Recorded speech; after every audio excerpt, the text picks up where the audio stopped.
What up, IDS Mob? HarryWilmington here. And today, I'm going to actually be answering a question that a student of mine asked who's in my Introvert Dating Success Membership Academy, which you can check out at introvertdatingsuccess.com. Sign up now for a free 2-day trial. He says, do you have advice for being slightly bitter about a past relationship? I don't want to be this way, but my mentality takes me there sometimes. Thanks. So when you're in the academy, I write you back ASAP. So you'll get your answer quicker than if you just write me without being in the academy and then I answer it in one of these videos later on. But I thought it was an interesting question because, it's when you go through a breakup, it's very easy to have hurt feelings because obviously you were putting your hopes and dreams into this other person you were seeing being the person you were going to be with long term.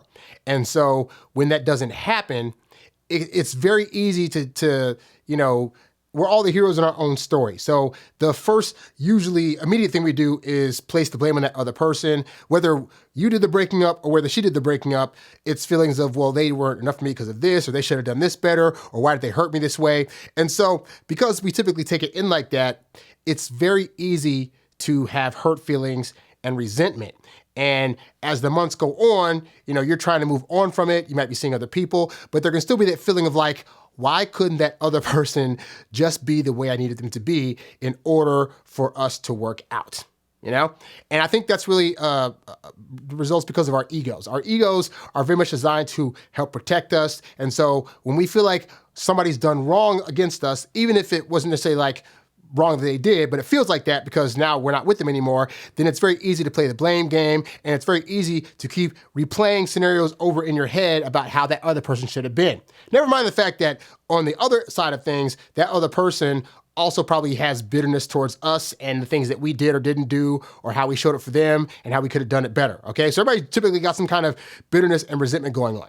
That said, what I have found is that usually when you're continuing to hold on to resentment or feelings of bitterness, it's because you really haven't done the work of actually like feeling those things and working towards getting them out of your system. Like as guys, we typically are like, okay, we broke up with somebody or they broke up with us. And so we want to just jump back out there. We want to get right back into trying to get numbers and jump in the dating pool because we don't want to feel alone, But in the process of that, you don't actually deal with like the feelings you had about the breakup, or even thinking back about situations in the relationship where you could have possibly done better. And so what happens is you start to stack because you'll break up with the person and then you'll find somebody else. And now you're having feelings of bitterness and resentment from the previous person. Plus now you're with a new person and possibly building new bitterness and resentment. And then if that doesn't work out, now instead of dealing with two people who you feel those feelings about, you're now trying to get on another person, and then you get having a stack of people where you've never actually dealt with any core issues that were happening. And what I'll tell you what'll happen is that you'll start to, if you really pay attention, you'll recognize after like the third or fourth person that these breakups and these situations not working out tend to be for like the same reasons or over the same stuff. And ultimately, it boils down to you. You are the common denominator in all of these breakups. So in that case, what is it that it is about you or how you're presenting yourself in these relationships that's ultimately causing these breakups? But more to the point, like I said, if you're not going through a breakup and actually like feeling those things, if you're trying to like push them to the side and move on to somebody else without actually dealing with how you're feeling or recognizing it, then it's only going to set you up for failure. So what I typically recommend that you do is this, is that you don't want to actually try to ignore the feelings or ignore how you think about the other person. I typically recommend that you actually do the opposite and you feel everything. And here's what I do, right? Let's say I'm going through a breakup, whether I started or the other person started it. I know I'm feeling things and I'm feeling hurt and angry and bitter. And the first inclination is to try to just get back out there. But I know from experience that that's not really the best thing to do. So instead what I say is, you know what?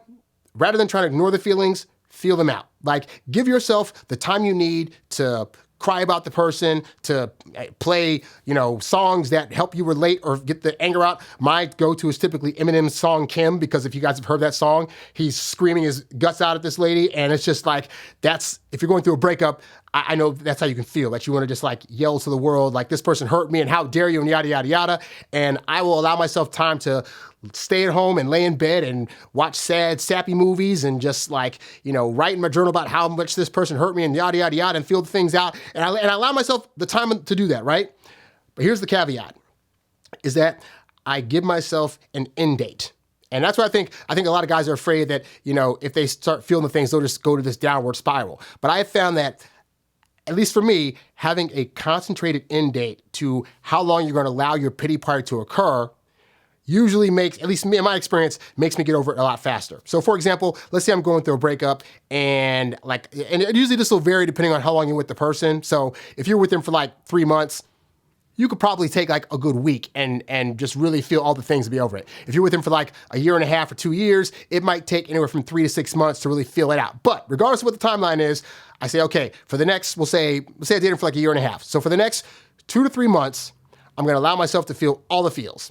And then I just give myself that time. And I don't necessarily go around other friends and try to mope about it or talk about it. But like, I'm an introvert. So in my alone time, I'm like looking up things online about, what I could have done wrong or what I did, or if it didn't work out, what red flags did I not see the first time, or what was on my side of things that I could have done better. Why? And then I let myself, have a pity fest about what she could have done better and all this other stuff. And I just really give myself that time to feel all those things out. And let's say I give myself 3 months, right? What I find happens is if I give myself 3 months to do all that stuff, usually by like the 1.5 month mark, I'm kind of like, all right, this is getting tiring. Like, I'm just moping about this person every day and it's getting exhausting. I'm tired of thinking about them.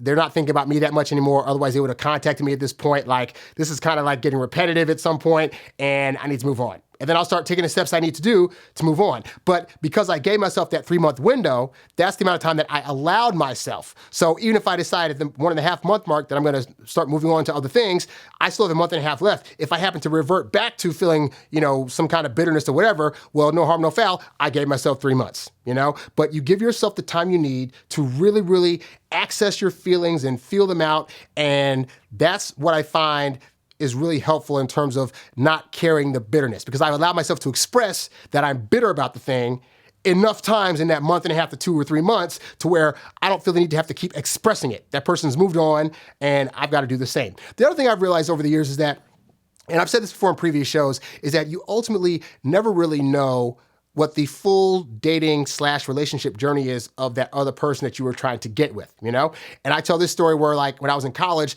there was a woman that had a really strong crush on me, or at least like we were in the same classes together, and I could tell she was getting flirty.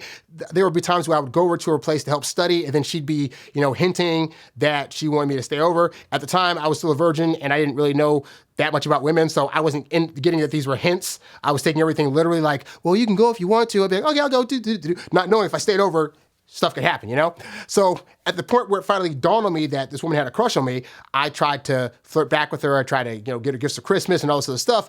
And she just wasn't feeling it. And I was kind of upset about that, like, what's going on? And I took it really personally. I was really hurt and distraught. I had the time to see her and she had time to see me and she wasn't taking that time. So it just felt like all kinds of bad, right? And then fast forward 2 years later, come to find out she's a lesbian. So at the time that I had a crush on her, she was just starting to feel the pangs of like, but am I really interested in women? And so for me to hold on to resentment to that when I didn't know her side of the journey was that she was really struggling with her sexuality. And even though she's still kind of like guys, she was starting to like women more and didn't know how to express that. Like, I couldn't have guessed that if you asked me, So all I know from my end is I wasn't getting what I wanted. And so now I feel hurt and I feel bitter about it because she was showing me signals and now she's not, and what's going on. And so I don't think your situation is going to be that extreme. But the point is, you don't know what her journey is. For all you know, she could have had a crush on you and then realized that she has some stuff in her past going on that she doesn't want you or anybody else to find out about. And so for any guy that she goes out with, when they start getting too close and start finding out her family secret, she has to get rid of them before that happens. Or it could just be that she just dates guys for the attention, or that she just wants them for their money and she realizes you don't have enough money. Like, there could be a plethora of things, but the point is, because you don't know her full dating journey or what her situation is, you can be bitter all you want to, but you only have half the story. So is it really worth your time and effort to continue to be bitter about what you only know as half the story? I find that it's not. So I allow myself to feel the bitterness that I have. And then at some point I recognize, you know what, at the end of the day, whatever their dating journey was, maybe this is as far as our dating journey could go in terms of whatever she needed to do to eventually get to whoever she ends up with or not end up with, you know? And so, especially being 40, like there's been so many scenarios of like you date somebody and then they don't like you anymore, and then you find somebody else and then you don't like them anymore, and then you meet people and you meet them back later. And it's like to where it's like ultimately, A, you'll be fine. And B, there are literally a plethora of women out there that one of them is going to be bound to want to be with you in a long-term situation. And so it doesn't behoove you, and it's not in your best interest to hold on to bitterness ultimately, because it doesn't allow you to really see all the other great women that are out there that would actually want to date you. Now, with that said, at the point that you meet these women, it would be a lot better if you knew how to actually like keep them around, you know, knowing how to talk to them, what to say to them, how to, how to connect with them on an emotional and physical and spiritual level, you know, knowing what things not to say and what to say, and then what's going to ultimately get you to get in the relationship that you want. If you don't have those skills, I recommend joining the Introvert Dating Success Membership Academy. You can join now for a 2-day free trial, and you'll get to see everything that this program has to offer, but it is hours upon hours upon hours of hard-hitting stuff that is designed to help you date as your introverted self while still getting your precious alone time. You can also sign up for one-on-one coaching. I've got quite a few of you that have signed up for coaching as of late, and I thank you immensely, and I'm glad that I get a chance to help you in a more direct fashion. You can go to introvertdatingsuccess.com to check out the academy, as well as to click on the coaching tab and sign up for one-on-one full consultation with yours truly. All right? But thank you guys for watching this episode of the Introvert Dating Success Show. Be sure to subscribe to my YouTube channel, like this video, and if you're listening on podcast, be sure to give this a 5-star review. I'm HarryWilmington, and I'll catch you guys on the next show. I'm out. Peace. Thanks for listening to the Introvert Dating Success Podcast. Visit us at introvertdatingsuccess.com for more great tips on attracting women using your natural introvert charm. Oh, yeah.